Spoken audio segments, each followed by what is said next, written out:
mas, ao contrário, por exemplo, de outros livros, tantos que foram feitos no âmbito da história alternativa, mas que nós conhecemos, ou não lemos, mas conhecemos o cerne da questão. Eu vou dar-vos um exemplo. Robert Silverberg, quando escreveu Roma Eterna, não parece que ele gostasse que o Império Romano tivesse continuado até à atualidade. Por exemplo, o Turtle Dove, quando escreveu o Rule Britannia, não queria, com certeza, não quis, não quer, não gostaria de viver numa que a Inglaterra tivesse sido conquistada pelos espanhóis, pela Armada Invencível, com tudo que daí viria. Nem, por outro lado, nem Robert Ellis ou Philip K. Dick, quando escreveram as suas histórias, os seus livros, Fatherland e The Man in High Castle, sobre uma clássica premissa da história alternativa, em que os nazis, as forças de desejo, teriam vencido a Segunda Guerra Mundial, eles, com certeza, não gostariam de viver num futuro ou num presente alternativo assim.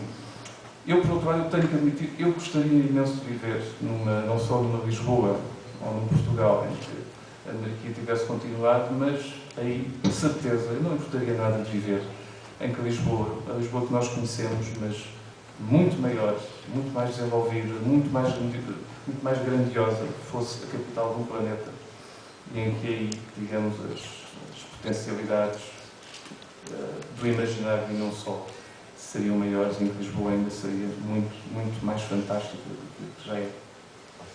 Ok, obrigado. Bem, o que eu queria agora era pegar em duas ou três linhas estruturantes das relações entre Lisboa e literatura, ou eixo de Lisboa, e fazer perguntas para a mesa, quer dizer, não tem que ser forçosamente respondidas pelos três, porque achava que elas são interessantes, e depois de conversarmos aqui um bocadinho, então abrir para debate com o resto da sala. A primeira tem a ver com o início da intervenção do David e a ideia de haver duas Lisboas diferentes, ou duas maneiras diferentes de pegar na Lisboa para a literatura fantástica. E o que eu diria, o que me fez lembrar o tema do duplo e da importância que o tema do duplo, do doppelganger, tem para a literatura fantástica, para a literatura do horror também, quer dizer, a dissociação de personalidade, a ruptura entre o Jekyll e o Hyde, o pensarmos que somos uma pessoa e afinal sermos outra. E essa segunda pessoa estar escondida, estar ali abaixo da superfície e nós não pensamos que ela existe. Isso acontece com a cidade de Lisboa, precisamente por causa de 1755. Há uma ruptura violentíssima que faz com que qualquer de nós, como muito bom conhecedor de Lisboa que seja, se fosse agarrado por um ministro de máquina do tempo com um helicóptero e fosse largado ali no meio da baixa de 1755 a 30 de outubro, não se orientava. Não conseguia chegar, digamos, dificilmente conseguiria chegar. O seu corredor de passe era relativamente simples, porque era pela Rua do Ouro, mas não era a Rua do Ouro como aquela coisa. A gente pensa, era uma Rua do Ouro sinuosa. A Rua da Betesga era completamente diferente. Não era uma rua pequenina e larga, era uma rua muito estreitinha, mas até era comprida. Bem, e por aí adiante. E tinha um beco lá, que era a tal Betesga. E, portanto, Lisboa tem isto, nós não damos conta disto, portanto, há uma espécie de trauma de infância, que já não é de infância, porque Lisboa já é uma cidade madura nessa altura, que faz com que nós vivemos numa cidade que está nos escombros de uma outra cidade, que é o id. Não é? Quer dizer, é um bocadinho o animal interior que Lisboa tinha, que foi cortado, cerce, e que passa despercebido à maior parte de nós.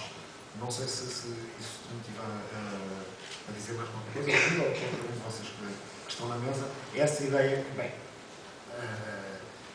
que aparece em mais do que um livro, de haver uma espécie de Lisboa subterrânea, escondida, que está pronta a saltar-nos em cima.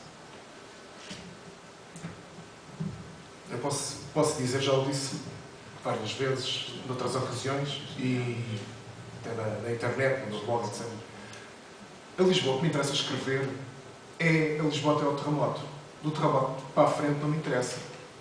Não é que, de um ponto de vista histórico, de um ponto de vista, eu enquanto leitor de história e enquanto curioso, e enquanto interessado nestas matérias, não me interesso pela história toda da cidade.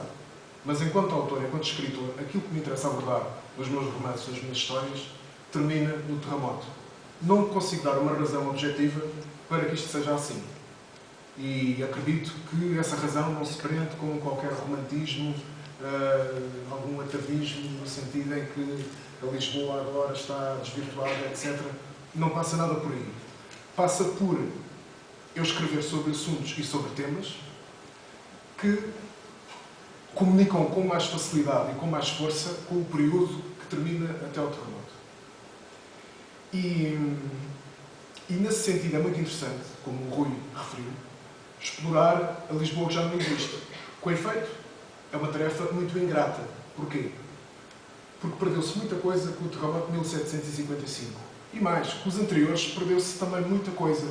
Ou seja, Lisboa foi sempre sendo escamoteada por estas catástrofes. Com o terremoto de 1755, entre as coisas que se perde, é também a memória de uns terremotos anteriores. Quer dizer, a maior parte de nós não ouviu falar do 1531, que destruiu parte da Torre de Santa Catarina e o bairro da Lúcia, quer dizer, que nós conhecemos, não sei, desbordou naquela altura, os terremotos anteriores do século XIV, etc. É outra das coisas que ficou escondida, quer dizer, um terremoto que tapou terremotos, não é? Foi o maior, e de certa forma, dada a sua dimensão, conseguiu afastar a memória dos anteriores.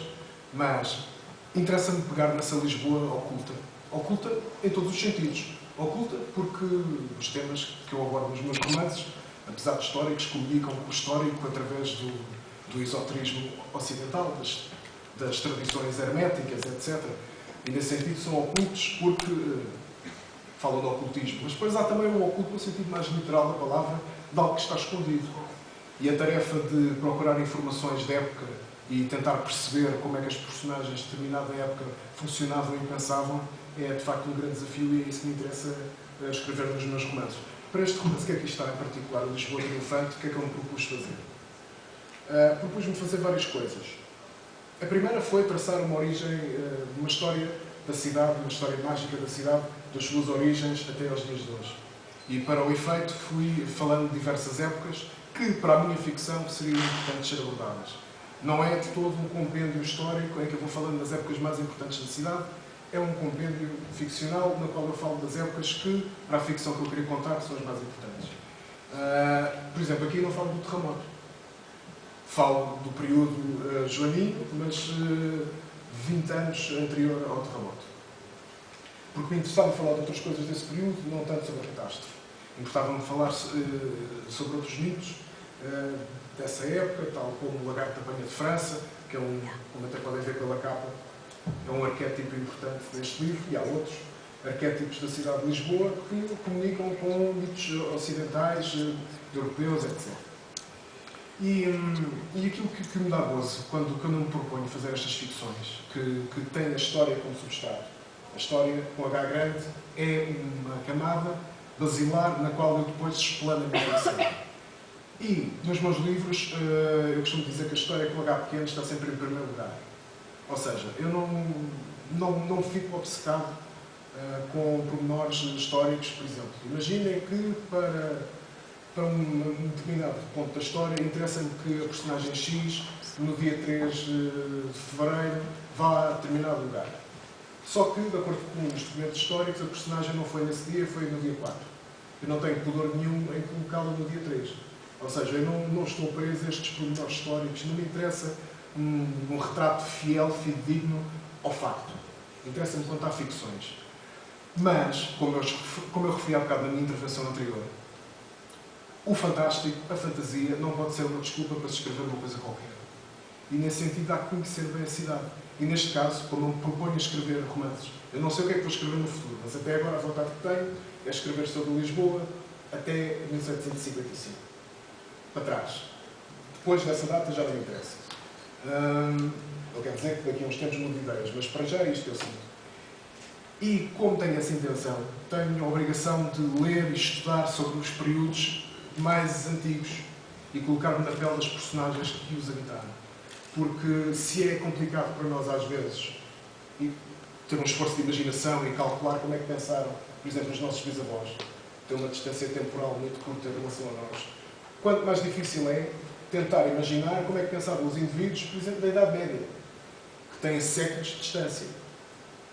E uma coisa que eu faço nos meus romances é, como é praticamente impossível descobrir como é que esses indivíduos falavam, existe a documentação histórica e o documento é importante para nos basearmos.